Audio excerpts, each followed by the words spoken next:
Walaupun 4G tapi nggak download, nggak bisa turun.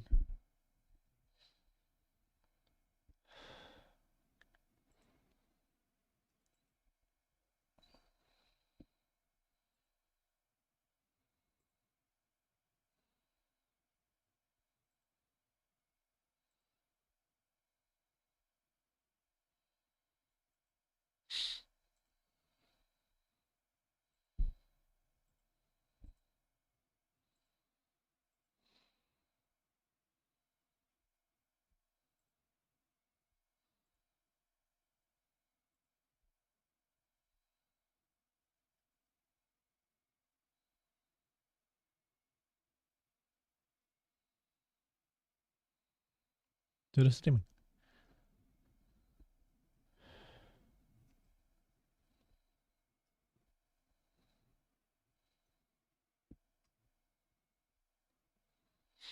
Baik.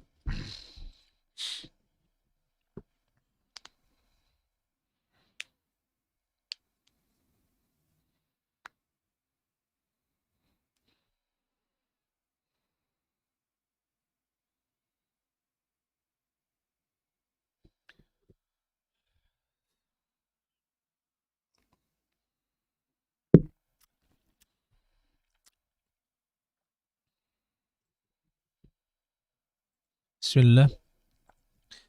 Assalamualaikum warahmatullahi wabarakatuh. Innal hamdalillah nahmaduhu wa nasta'inuhu wa nastaghfiruh wa na'udzu billahi min shururi anfusina wa min sayyiati a'malina. May yahdihillahu fala mudilla lahu wa may yudlil fala hadiya lahu. Asyhadu an la ilaha illallah wa asyhadu anna Muhammadan abduhu wa rasuluh. Allahumma salli ala nabiyyina Muhammad وعلى آل محمد كما صليت على إبراهيم وعلى آل إبراهيم إنك حميد مجيد يا أيها الذين آمنوا اتقوا الله حق تقاته ولا تموتن إلا وأنتم مسلمون يا أيها الذين آمنوا اتقوا الله وقولوا قولا سديدا يصلح لكم أعمالكم ويغفر لكم ذنوبكم ومن يطع الله ورسوله فقد فاز فوزا عظيما وبعد. Ayyuhal ikhwan rahimani wa rahimakumullah. Saudara-saudari sekalian yang mudah-mudahan kita semua dirahmati oleh Allah Subhanahu wa taala. Alhamdulillah Allah Subhanahu wa taala memberikan kepada kita kesempatan untuk bisa sama-sama mendengar majelis ilmu. Mudah-mudahan Allah Subhanahu wa taala senantiasa memberikan kepada kita ilmu yang bermanfaat dan juga amalan saleh. Kemudian saudara-saudari sekalian, pemirsa atau pendengar, ada pengertian syirik secara umum dan ada pengertian syirik secara khusus. Kalau pengertian syirik secara umum, maksudnya adalah taswiyatu ghairillah billahi fi syai'in min khasaisillah. Dia adalah menyamakan selain Allah dengan Allah pada sesuatu yang menjadi kekhususan Allah. Nah, di sini pengertian ini umum. Menyamakan selain Allah dengan Allah pada sesuatu yang menjadi kekhususan Allah Subhanahu wa taala. Inilah makna dari kesyirikan. Makna dari kesyirikan, menyamakan apapun bentuk, menyamakan sesuatu yang itu adalah kekhususan Allah, seperti mengetahui ilmu gaib. Mengetahui ilmu gaib, la ya'lamul ghaiba illallah, kata Allah Subhanahu wa taala dalam Al-Qur'an, tidak ada yang mengetahui yang gaib illallah, kecuali Allah. Begitu pula syirik, misalkan di dalam peribadatan, ibadah itu hanyalah diperuntukkan untuk Allah Subhanahu wa taala. Apabila dia diperuntukkan untuk makhluk, yaitu selain Allah Subhanahu wa taala, maka jatuhlah dia ke dalam kesyirikan. Jatuhlah dia di dalam kesyirikan. Kemudian begitu pula memisalkan Allah, ya contohnya Allah memiliki penglihatan. Mata Allah Subhanahu wa taala sama dengan mata makhluknya. Maka ini kekhususan, Ya, sifat mata bagi Allah Subhanahu wa taala tidak sama dengan makhluknya. Maka tidak boleh kita samakan Allah Subhanahu wa taala dengan makhluknya. Ayyuhal ikhwan rahimani wa rahimakumullah, saudara-saudara sekalian. Adapun pengertian syirik secara khusus adalah beribadah kepada Allah dan juga beribadah kepada selain Allah. Selain beribadah kepada Allah Subhanahu wa taala, ya, seorang beribadah juga kepada Allah Subhanahu wa taala. Dia beribadah kepada Allah, beribadah juga kepada selain Allah. Jadi pengertian yang lebih khusus berkaitan dengan ibadah. Keduanya benar. Arti yang pertama adalah arti yang umum. Arti yang umum. Sedangkan arti yang kedua adalah arti yang lebih khusus. Saudara-saudara sekalian yang mudah-mudahan kita dirahmati oleh Allah Subhanahu wa taala. Syirik itu ada dua jenis. Syirik ada dua jenis. Agar mudah memahami soal-soal atau misal-misal, permisalan-permisalan yang insya Allah akan saya sebutkan, maka saya rasa penting untuk membedakan antara syirik besar dengan syirik kecil. Ada syirik besar dan ada syirik kecil. Atau di dalam bahasa Arab disebut asyirkul akbar, syirik besar, asyirku al-asghar, syirik kecil. Sebenarnya penamaan besar dan kecil dalam terjemahannya itu sebenarnya kurang tepat. Ya, tapi itu untuk meringkas terjemahan saja. Maka dikatakan syirik besar, syirik kecil. Asyirku al-akbar, syirik yang paling besar. Syirik yang lebih besar. Adapun syirik asgar, syirik yang lebih kecil. Nah, di situ semuanya syirik. Semuanya adalah perbuatan syirik dan semuanya dosa besar. Hanya saja dikatakan al-asghar, syirik yang lebih kecil. Ini karena dia lebih kecil daripada yang besar tersebut. Dinamakan yang lebih besar al-akbar karena dia lebih besar daripada yang syirik kecil. Jadi kalau misalkan diterjemahkan secara ringkas, syirik besar, syirik kecil. Harusnya syirik yang lebih besar, syirik yang lebih kecil. Ini terjemahan yang tepatnya. Tapi kita katakan untuk meringkas, maka kita katakan syirik besar dan syirik kecil. Apa perbedaan antara syirik besar dengan syirik kecil? Yang pertama, syirik besar pelakunya kekal dan dikekalkan di dalam neraka jika dia tidak bertaubat sebelum meninggal. Jika dia tidak bertaubat sebelum meninggalnya, maka dia itu kekal dan dikekalkan di neraka. Sedangkan syirik asghar, orang yang melakukan syirik asghar, dia tidak keluar dari agama Islam. Ya, kalau tadi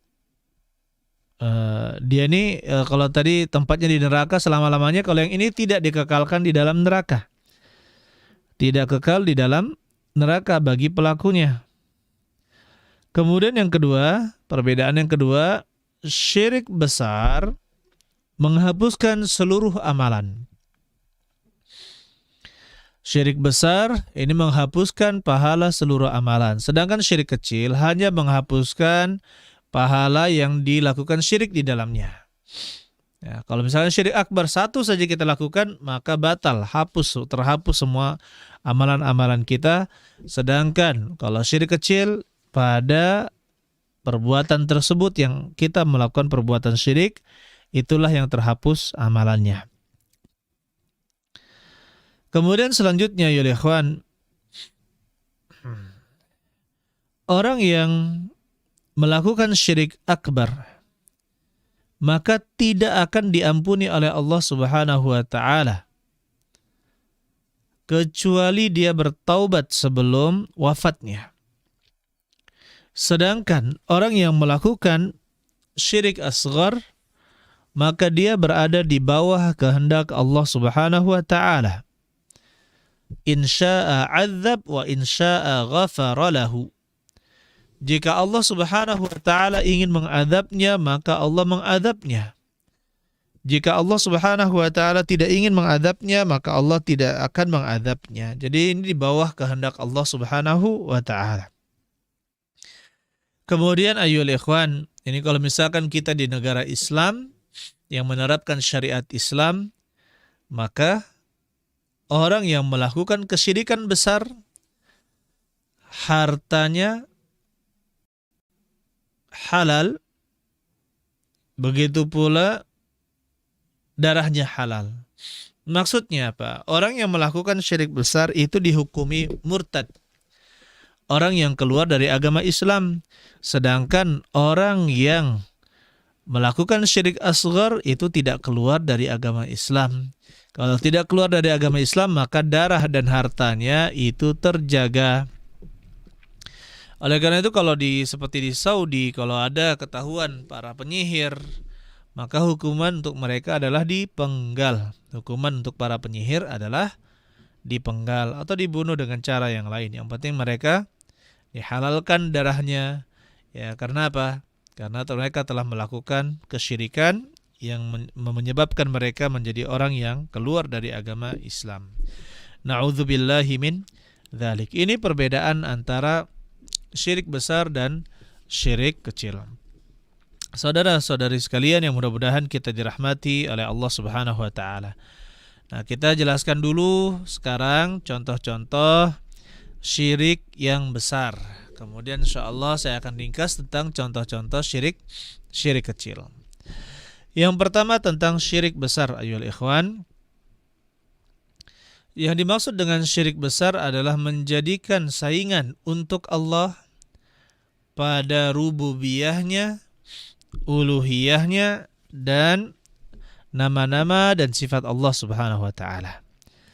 Jadi menjadikan saingan untuk Allah pada rububiyah Allah, uluhiyah Allah, dan yang ketiga nama-nama dan sifat Allah Subhanahu wa taala. Ya, mungkin ada yang sedikit asing, masih mendengar asing untuk mendengarkan ini. Apa itu rububiyah, apa itu uluhiyah, dan apa itu nama-nama dan sifat Allah Subhanahu wa taala. Maka saya katakan ayyuhal ikhwan, nah, kesyirikan pada rububiyah itu adalah kesyirikan pada yaitu sifat-sifat ketuhanan Allah Subhanahu wa taala. Sifat-sifat tersebut berkaitan setidaknya dengan 7 hal. Dengan 7 hal pokok yang menjadi sifat rububiyah Allah Subhanahu wa taala. Yang pertama adalah Allah Al-Khaliq. Allah itu Maha Pencipta. Tidak ada yang menciptakan alam semesta kecuali Allah Subhanahu wa taala. Yang kedua adalah Allah Al-Ahad. Allah yang satu-satunya melakukan itu. Kemudian yang ketiga, Allah itu adalah Ar-Razzaq, yang Maha memberikan rezeki. Yang Maha memberikan rezeki. Yang keempat adalah Al-Muhyi, Allah yang Maha menghidupkan. Kemudian yang kelima Al-Mumit, Allah yang Maha mematikan. Kemudian yang keenam adalah Allah Al-Mudabbir. Allah Al-Mudabbir, Allah yang mengatur alam semesta. Jadi kita harus meyakini bahwa Allah Subhanahu wa taala lah yang menciptakan alam ini, mengatur alam ini, menghidupkan, mematikan, memberikan rezeki, memperbanyak, mempersedikit rezeki, itu adalah Allah Subhanahu wa taala. Jadi tidak ada yang melakukan itu kecuali Allah Subhanahu wa taala.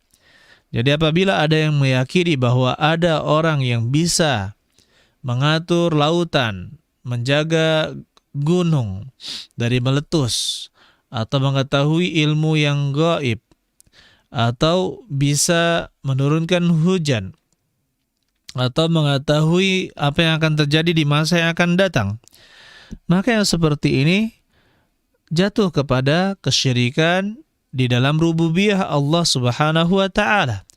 Karena tidak ada yang bisa melakukan hal tersebut kecuali Allah Subhanahu wa taala. Ya, tidak ada yang bisa melakukannya kecuali Allah Subhanahu wa taala, sehingga orang yang meyakini ada orang lain yang bisa melakukannya, maka dia telah kafir atau keluar dari agama Islam. Saya dulu pernah didengarkan rekaman seorang, ya kita katakan pemimpin aliran, ya. Dia meyakini bahwa dialah yang menurunkan hujan. Dialah yang menciptakan gelombang besar tsunami ketika tsunami di Aceh itu. Dia yang buat. Subhanallah. Kita katakan subhanallah, ini adalah kekuasaan Allah Subhanahu wa taala, dan orang yang meyakini hal tersebut maka dia telah jatuh ke dalam kesyirikan. Kemudian yang kedua yaitu kesyirikan. Nah, ini kesyirikan yang besar. Kita masih membahas tentang syirik-syirik besar atau syirik akbar. Yang kedua adalah menjadikan saingan untuk Allah pada uluhiyah Allah. Yang dimaksud dengan uluhiyah Allah adalah ya tauhid af'al al-ibad. Tauhid perbuatan-perbuatan hamba kepada Allah Subhanahu wa taala, yaitu berkaitan dengan ibadah. Atau kita katakan tauhid al-ibadah. Tauhid yang berkaitan dengan seluruh bentuk ibadah. Ketika kita tahu itu, maka seluruh ibadah harus diserahkan hanya kepada Allah Subhanahu wa taala. Barang siapa yang menyerahkan ibadah kepada selain Allah, maka sungguhnya dia telah berbuat syirik. Nah, ini syiriknya keluar dari agama Islam, na'udzubillah min dzalika. Ayyuhal ikhwan rahimani wa rahimakumullah. Secara umum ya, manusia yang dimaksud dengan ibadah itu apa? Yang dimaksud dengan ibadah adalah segala hal dari perkataan dan perbuatan yang disukai dan diridhai oleh Allah Subhanahu wa taala. Baik yang tampak maupun tidak tampak. Yang kelihatan maupun yang tidak kelihatan. Ya, segala hal yang diridhai dan disukai oleh Allah Subhanahu wa taala itu adalah ibadah. Termasuk di dalamnya hal-hal yang banyak orang lalai adalah masalah al-mahabbah, yaitu rasa cinta. Rasa cinta kepada Allah Subhanahu wa taala haruslah menjadi yang paling besar, yang terbesar. Ya, kemudian kepada makhluk yang lain. Kemudian selanjutnya begitu. Jadi tidak boleh kita mencintai sesuatu seperti mencintai Allah. Apalagi sama saja tidak boleh. Apalagi kita mencintai sesuatu makhluk lebih tinggi daripada kecintaan kita kepada Allah. Maka ini jelas ya sama saja keluar dari agama Islam, apalagi melebihi ya kecintaan kepada Allah dari kecintaan kepada Allah Subhanahu wa taala. Kemudian yang kedua, termasuk di dalamnya adalah ar-raja, yaitu berharap. Berharap hanya kepada Allah Subhanahu wa taala. Ada orang terkadang berdoa, wahai nenek moyangku si fulan, sebut namanya. Ya, ada kadang orang-orang di dusun mengatakan, kalau kamu pergi kemana-mana, sebut nama Puyang Kito, katanya. Sebutlah nama Puyang Kito. Ya, maksudnya nenek moyang yang memiliki kesaktian yang mereka yakini seperti itu. Begitu pula atau ruh-ruh tertentu atau makhluk-makhluk tertentu, takut kepada makhluk-makhluk tertentu. Berharap kepada makhluk-makhluk tertentu. Tidak boleh berdoa kepada makhluk tertentu, kepada kuburan, kepada hewan, kepada patung, kepada sungai, kepada gunung. Maka yang seperti ini jatuh kepada kesyirikan yang besar. Begitu pula yang al-khauf. Kesyirikan dalam ibadah, al-khauf. Khauf itu rasa takut. Banyak orang yang tidak tahu juga bahwa al-khauf ya rasa takut, berharap juga ar-raja, berharap, begitu pula mahabbah, rasa cinta, itu bagian dari ibadah kepada Allah Subhanahu wa taala. Dia adalah amalan hati. Amalan-amalan hati. Jadi ketika kita bahas ayyuhal ikhwan rahimani wa rahimakumullah, saudara-saudari sekalian yang mudah-mudahan kita dirahmati oleh Allah Subhanahu wa taala, kita mengetahui bahwasanya khauf juga demikian. Saya beri contoh lagi banyak di Sumatera Selatan juga yang istilah puyang, yaitu nenek moyang yang memiliki kesaktian. Maka dia menasihati anak cucunya, kamu kalau ke sini janganlah kamu sekali-kali berzina, katanya. Jangan juga kamu menipu orang. Kage kejinya, kage puyang kita marah. Ya, nanti nenek moyang kita marah. Allah musta'an. Ini menakut-nakuti dengan apa? Dengan puyang, dengan nenek moyang. Maka ini kita katakan haram dan jatuh ke dalam kesyirikan akbar, yaitu syirik yang mengeluarkan seseorang dari agama Islam. Kemudian juga dalam nama-nama dan sifat Allah Subhanahu wa taala. Ya, penyimpangan-penyimpangan dalam nama-nama Allah Subhanahu wa taala. Saya beri contoh, ada di zaman Nabi sallallahu alaihi wasallam ya Al-Lat, Lat wal Uzza.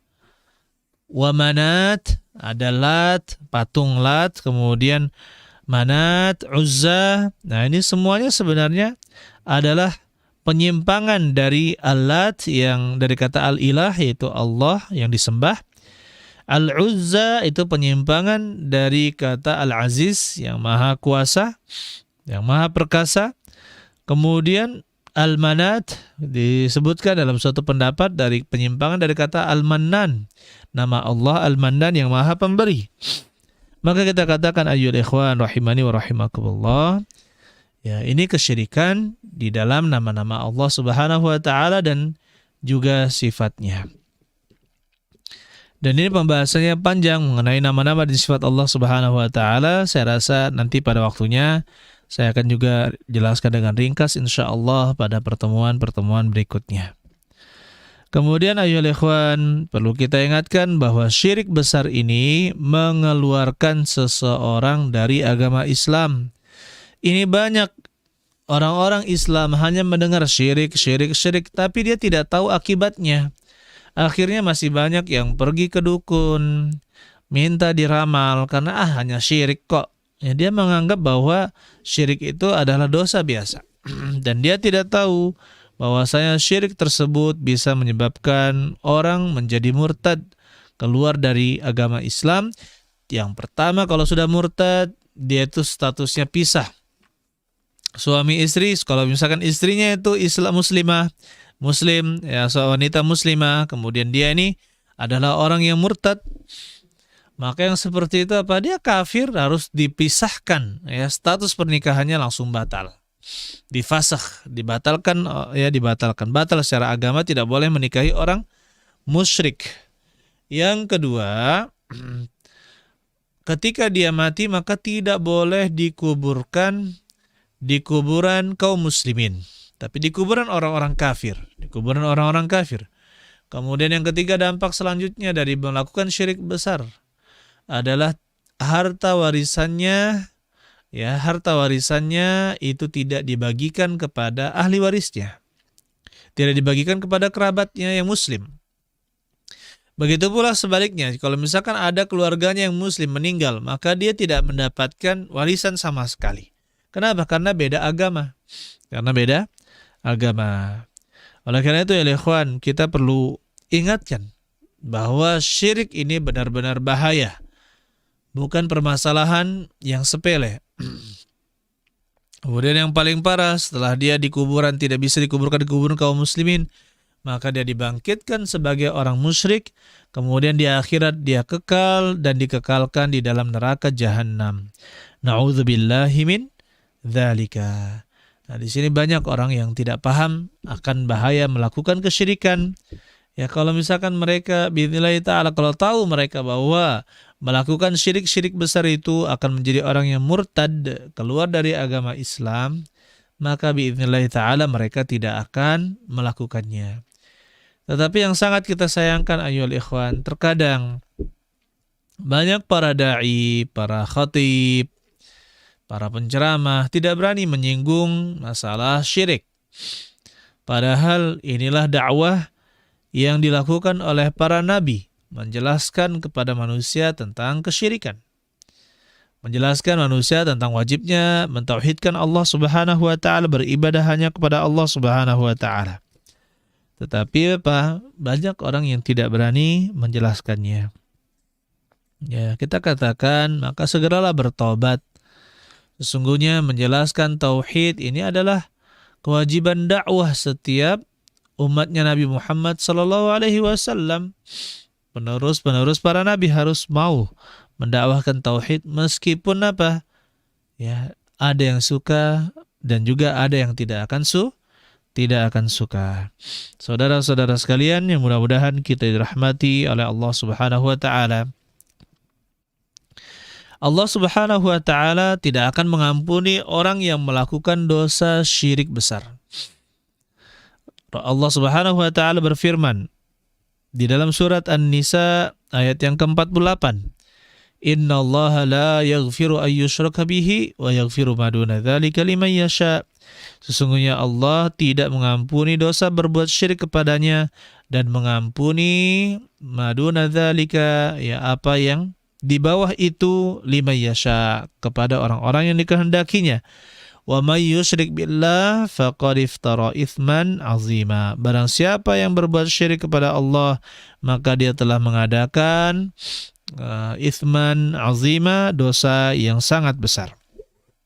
Sebagaimana perkataan Luqman juga yang diabadikan kepada anaknya oleh Allah Subhanahu wa taala, ya perkataan Luqman kepada anaknya, innasyirka la zulmun azim. Sesungguhnya kesyirikan itu adalah kezaliman yang sangat besar. Saudara-saudara sekalian, yang mudah-mudahan kita dirahmati oleh Allah Subhanahu wa taala. Orang yang melakukan syirik besar, maka tempatnya adalah di neraka. Batal keislamannya. Oleh karena itu saya ingatkan kepada saudara-saudara sekalian, pelajarilah hal-hal yang bisa membatalkan keimanan, sehingga kita bisa terhindar dari berbagai macam kekufuran dan kesyirikan. Ya, kita bisa terhindar. Jadi kita belajar dan terus belajar. Begitu pula saya nasihatkan kepada teman-teman yang misalkan baru-baru hijrah, yang baru-baru belajar, terkadang sangat semangat untuk mendakwahkan tauhid. Tapi terkadang atau banyak dari orang yang baru belajar, cara berdakwahnya salah. Cara berdakwahnya bagaimana? Salah.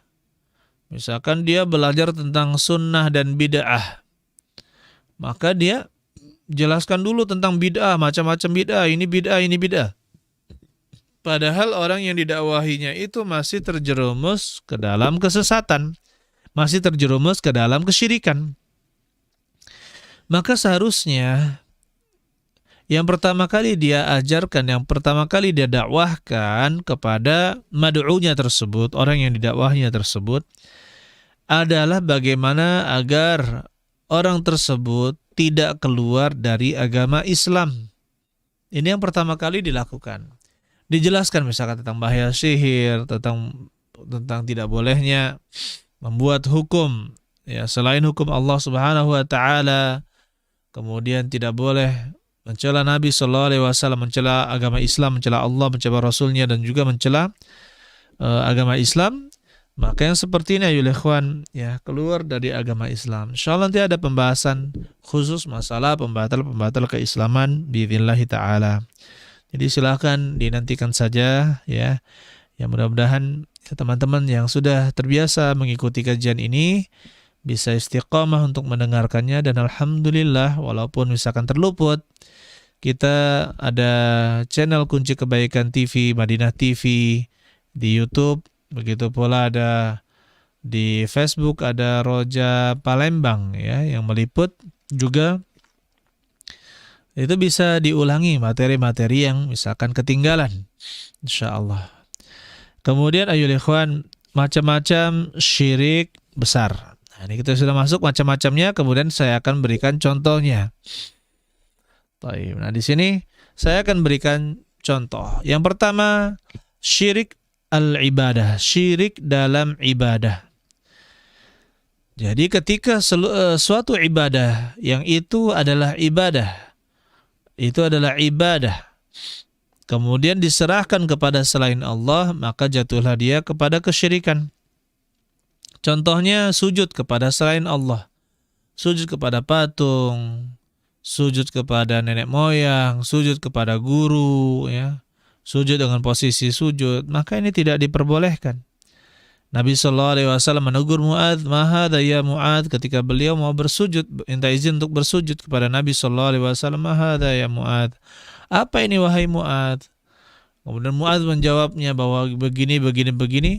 Maka kata Nabi SAW, "Lau kuntu amiran ahadan an yasjuda li ahadin la martul mar'an tasjud li zawjiha." Seandainya saya memerintahkan seorang untuk membolehkan seorang untuk sujud kepada orang lain, maka saya perintahkan seorang istri untuk sujud kepada suaminya. Tapi ini tidak diperbolehkan. Ini tidak diperbolehkan karena sujud kepada makhluk itu adalah syirik. Kemudian saudara-saudara sekalian, begitu pula puasa. Sujud, puasa yang bukan karena Allah Subhanahu wa taala. Contohnya ada perguruan-perguruan bela diri. Ya, perguruan-perguruan bela diri. Dia mengatakan bahwa kalau mau mendapatkan ilmu ini dan ilmu itu,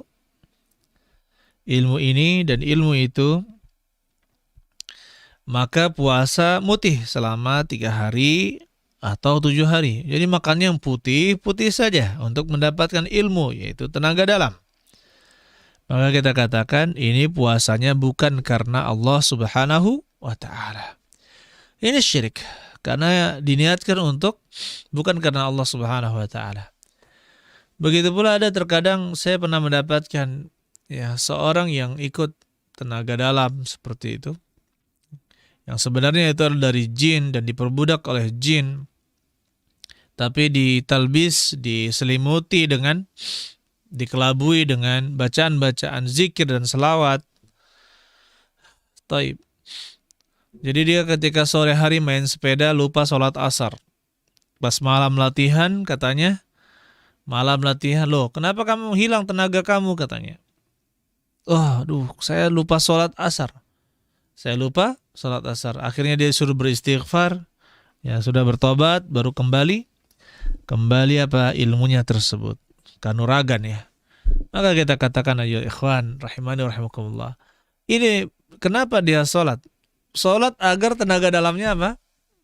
Ilmu sihirnya, kanuragannya atau sejenisnya itu tetap dia miliki. Ini sholatnya bukan karena Allah.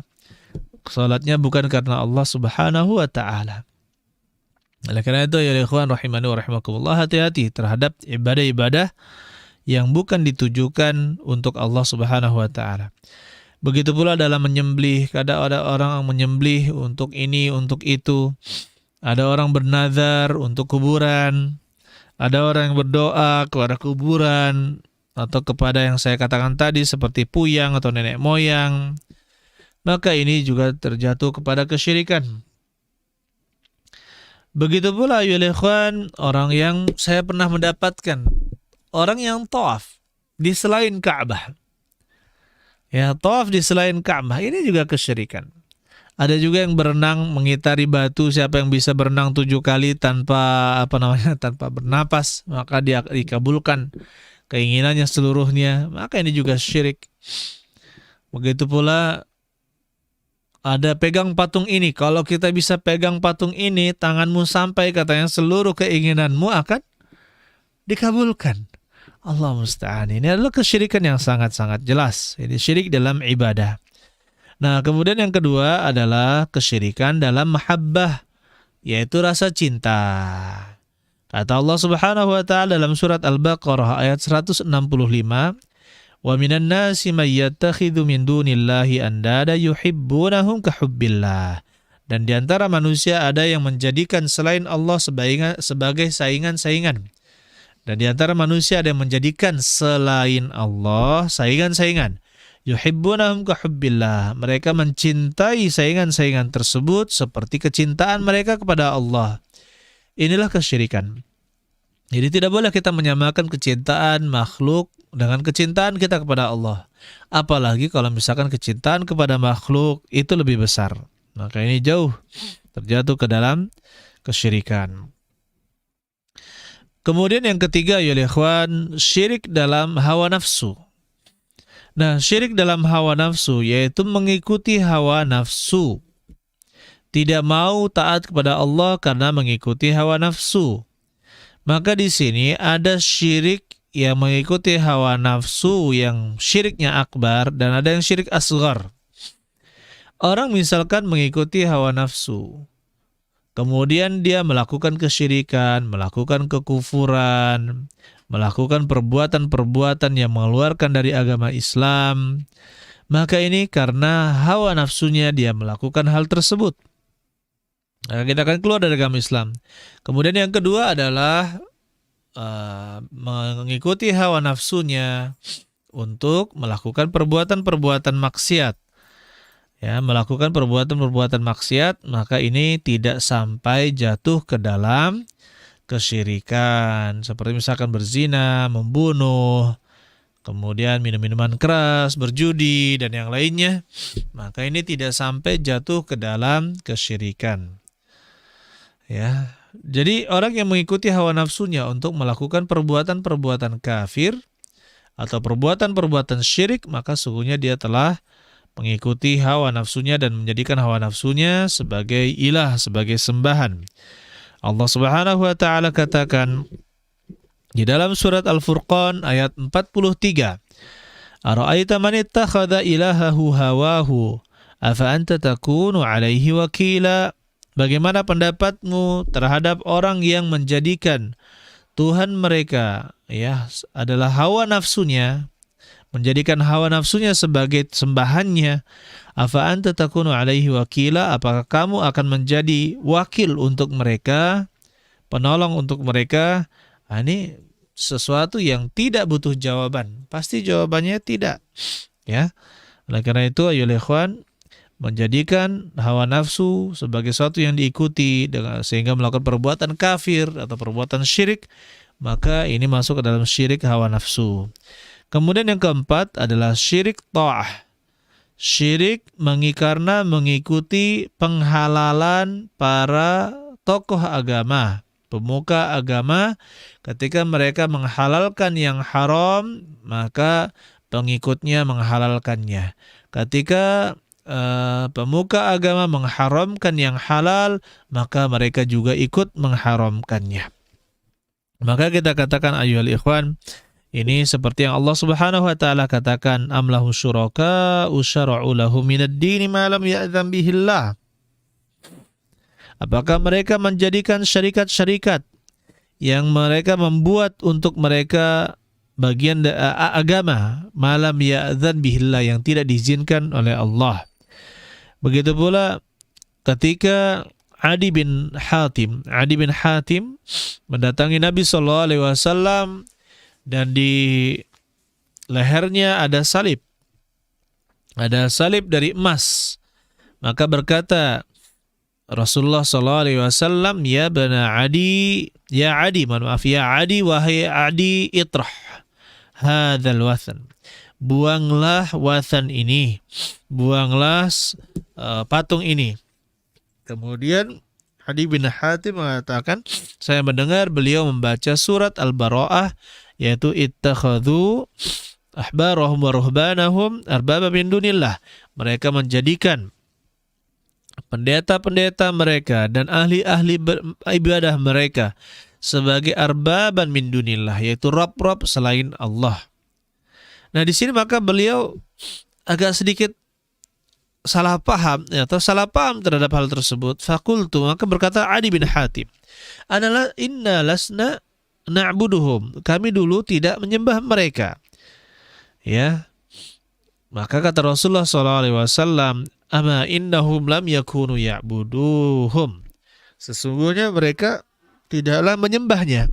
Walakinnahum kanu, tetapi mereka dulu idza ahallu lahum syai'an istahalluh.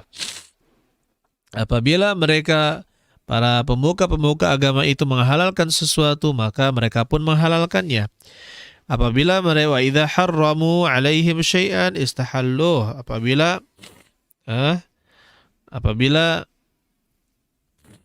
mengharapkan sesuatu haramuh, maka mereka pun juga mengikutinya. Ya, fatilka ibadatuhum, maka kata Nabi SAW, itulah bentuk beribadah dalam ketaatan kepada pemimpin-pemimpin agama yang tidak mengetahui dalil. Silahkan bagi kawan-kawan, saudara-saudara sekalian yang ingin bertanya, baik pemirsa atau pendengar Roja Darussalam Palembang, begitu pula Madinah TV dan juga Kunci Kebaikan TV. Maka silakan bisa bertanya ke 0812 8488 7088. Saya ulangi 0812 8488 yaitu 7088. 0812 8488 7088. Silakan di sini ya. Saya tadi mau bahas masalah syirik asghar juga, tapi qadarullah ma syafa'al, waktunya tidak memungkinkan. Jadi pada malam hari ini kita bahas tentang syirik akbar saja. Contohnya ya, adapun perbedaan syirik besar dan syirik kecil itu sudah kita jelaskan pada awal pertemuan kita tadi. Di sini ada pertanyaan yang masuk. Baik. Assalamualaikum Ustaz. Waalaikumsalam. Bagaimana cara mendakwahkan yang baik kepada orang yang melakukan kesyirikan, apalagi keluarga atau teman dekat kita? Karena saya takut membuat dia menjadi marah dan tersinggung. Taib. Yang pertama, ayyuhal ikhwan, kata Nabi SAW, al-haya'u la ya'ti illa bi khair. Sifat malu itu tidak datang kecuali pada sesuatu yang baik. Apabila kita malu menasihati, malu beramar ma'ruf nahi mungkar, maka itu sebenarnya adalah kelemahan dari iman kita. Karena Rasulullah SAW katakan, man ra'a minkum munkaran, barang siapa yang melihat di antara kalian kemungkaran, falyughayyirhu biyadihi, maka ubahlah dengan tangannya. Fa illam yastati' fa bilisanihi, jika dia tidak mampu maka ubahlah dengan lisannya, lidahnya, yaitu perkataan. Wa illam yastati' fa biqalbihi, apabila tidak mampu maka ubahlah dengan hatinya. Wa dzalika adhaful iman, dan itu adalah selemah-lemah iman. Itu adalah selemah-lemah iman. Nah, di sini kewajiban berdakwah itu adalah sesuatu yang harus. Tetapi, ayyuhal ikhwan, ya, masalah caranya harus sesuai dengan hikmah. Setiap orang berbeda cara mendakwahinya. Kalau kita mendakwahi anak-anak atau orang yang lebih muda dari kita, maka kita tegur langsung, maka di situ tidak menjadi masalah. Kalau kita berdakwah kepada teman dekat kita, maka kita sambil bercanda, itu juga tidak menjadi masalah. Karena itulah yang cocok ketika kita berteman dengan orang lain dan kita bercanda dengannya. Sambil kita memberikan masukan-masukan ya agama atau membenarkan kesalahan-kesalahan yang dia yakini. Adapun berbicara kepada orang yang lebih tua, maka di sini perlu teknik yang khusus.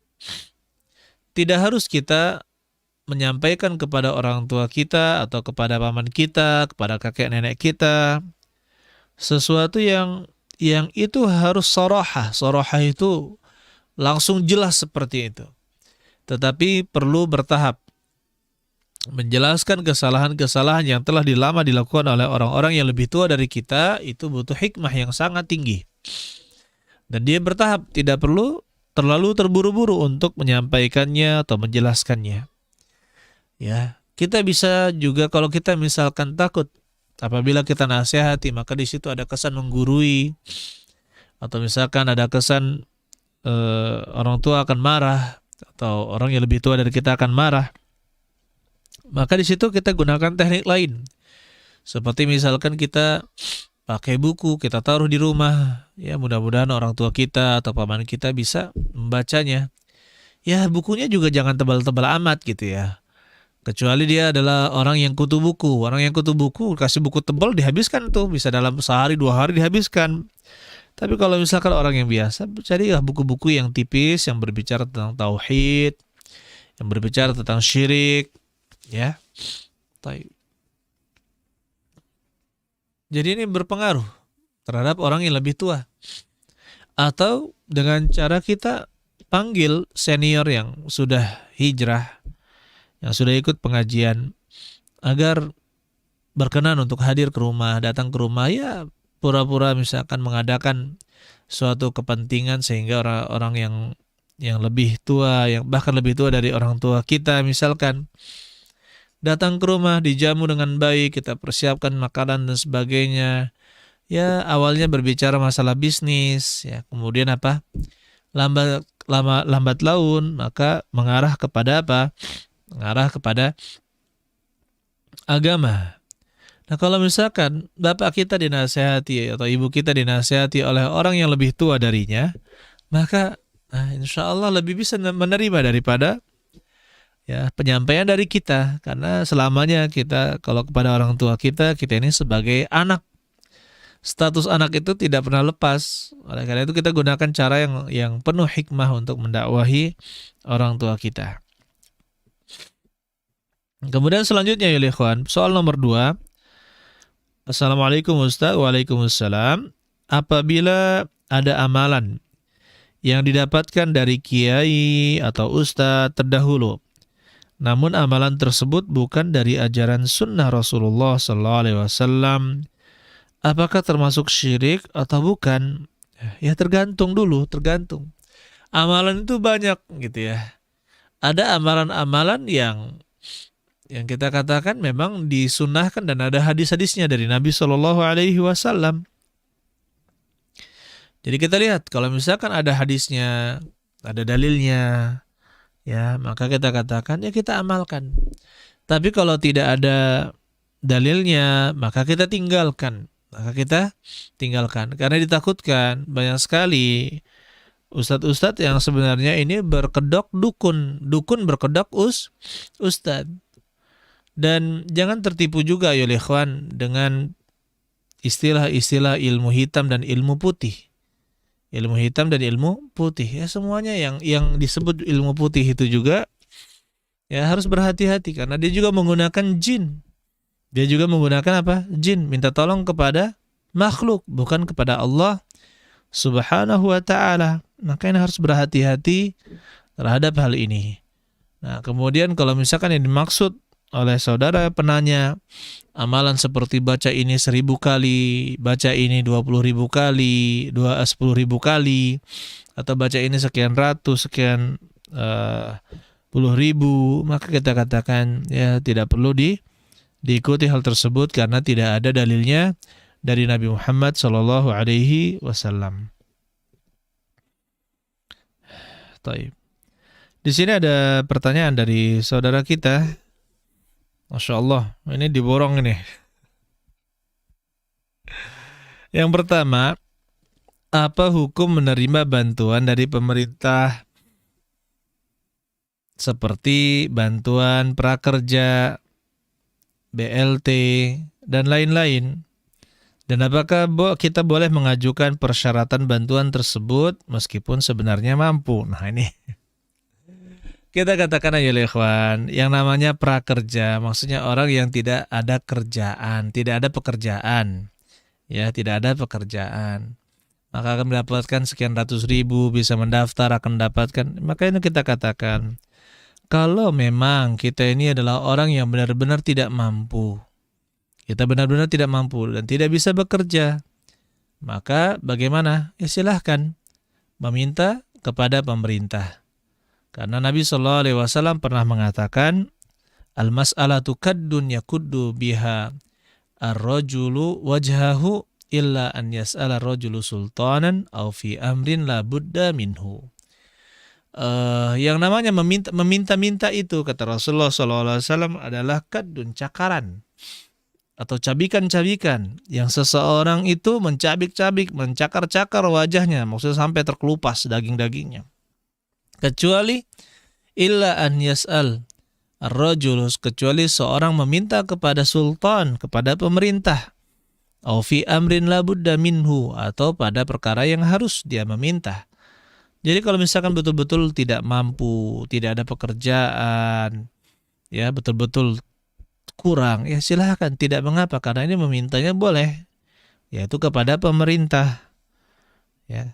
Tetapi kalau misalkan sudah memiliki pekerjaan, kemudian dia juga masih bisa berusaha, maka kita katakan ayyuhal ikhwan, ya milikilah al-izzah, yaitu kemuliaan diri, tidak perlu meminta-minta kepada orang lain.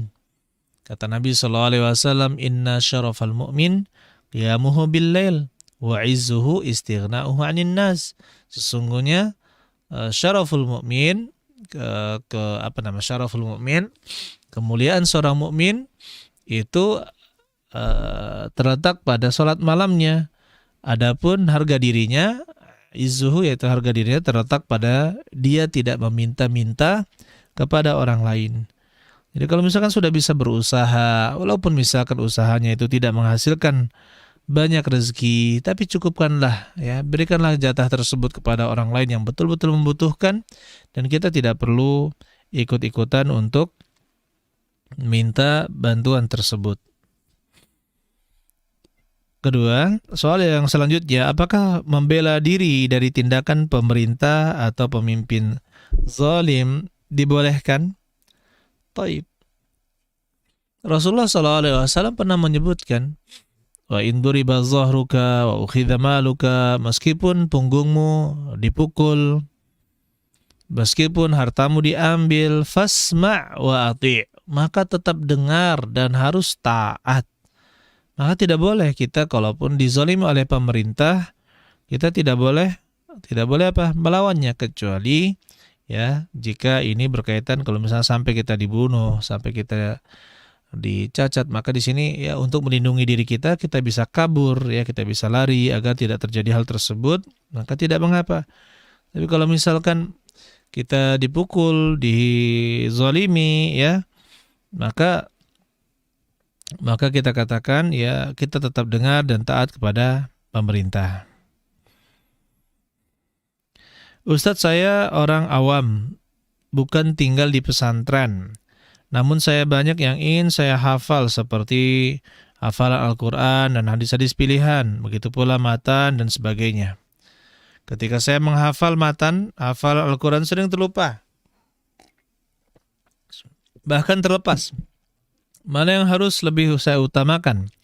Dan bagaimana cara agar tetap istiqomah dalam menghafal hafalan tersebut? Ayyuhal ikhwan, ya sebenarnya perbedaan antara orang yang tinggal di pondok dengan tidak, itu sebenarnya tidak jauh. Kalau misalkan seorang bisa mengatur jadwalnya sendiri, dia bisa mengatur jadwalnya sendiri untuk belajar. Dan saya sarankan untuk menghafal Al-Quran, duduklah dengan guru. Setorkanlah kepada guru yang memang memiliki bacaan yang bagus. Tidak harus dia hafal Al-Quran, tapi dia memiliki bacaan yang bagus, tajwidnya bagus. Maka silakan duduk bersamanya, kemudian setorkan. Kemudian milikilah target untuk menghafal. Yang pertama target untuk menghafal. Kemudian target yang kedua, target untuk mengulangi hafalan yang baru dihafal. Kemudian target yang ketiga adalah target mengulangi hafalan, ya, setengah juz atau 1 juz, hafalan-hafalan yang lama yang telah dihafal. Dan ini semua disetorkan kepada pengampu, kita sebut pengampu. Walaupun dia tetangga kita tidak menjadi masalah, dengan kita menyetor kepada kawan atau kepada senior kita, kakak kita atau orang lain, om-om misalkan. Ini lebih teratur menghafalnya. Ya, dan lebih teratur juga murajaahnya. Dengan demikian insyaallah bisa menjadi penghafal Al-Quran meskipun tidak di pondok pesantren. Begitu pula hadis-hadis Nabi SAW, cari juga teman atau rekan yang bisa kita menyetor kepadanya, dan kita punya target. Misalkan dalam seminggu saya harus minimal menghafal 7 hadis, atau saya menghafal 5 hadis, atau misalkan ya paling minim 2 hadis misalkan dalam 1 minggu, kita setorkan kepada teman misalkan seminggu sekali. Nah, itu bisa insyaallah. Ini juga akan menguatkan hafalan insyaallah biidznillah ta'ala, dan mudah-mudahan ya kaum muslimin dimudahkan untuk menghafal ayat-ayat Allah Subhanahu wa taala dan juga hadis-hadis Nabi sallallahu alaihi wasallam. Apa hukumnya orang yang suka menolak penerimaan hadiah, bantuan, sedekah? Ada perbedaan ya ikhwan antara hadiah dengan sedekah atau zakat atau bantuan. Nah, di sini kalau dia berupa hadiah,